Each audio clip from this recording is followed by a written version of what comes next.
Hi, my name is Bryn. I'm one of the physiotherapists here at the Neuromuscular Centre. Today we're going to have a look at a video about calf massage. I'd like to say thank you to our volunteer Liv, who helped us out with this video.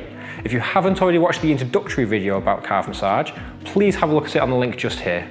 We're going to show you some contraindications on the screen in a moment. If you have any of these contraindications or are unsure about any of the ones that you see, please seek advice from a relevant medical professional.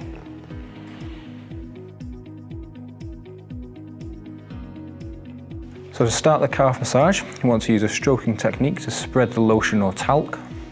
To do this, we're just going to run along the skin. This will ensure that the muscles are warm and prepared for the massage, and also that we don't drag the skin. We can then move on to an effleurage movement, either using finger pads or side of hand.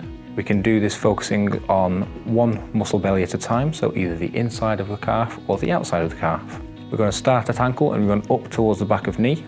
This movement, as well as being able to reduce muscle tension and pain, may also aid lymphatic drainage.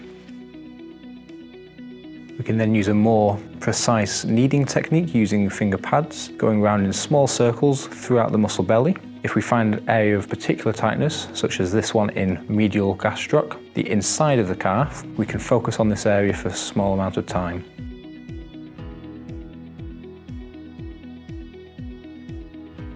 One of the areas which may be sensitive in the individual will be at the top of the inside of calf. You may want to use a little bit more pressure and a smaller surface area when massaging here using a kneading technique.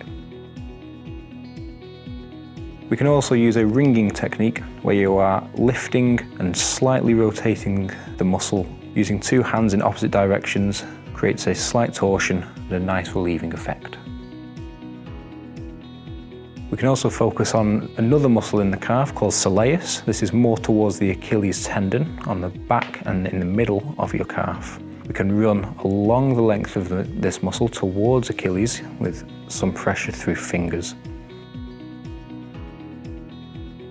Another position you may want to massage the calf in, depending on whether or not the person can lie on their front, could be on their back.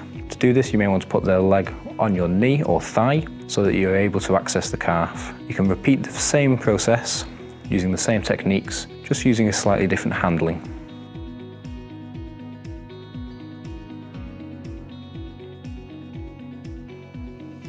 As with all massage, we want to finish with a stroking technique to relax the muscles.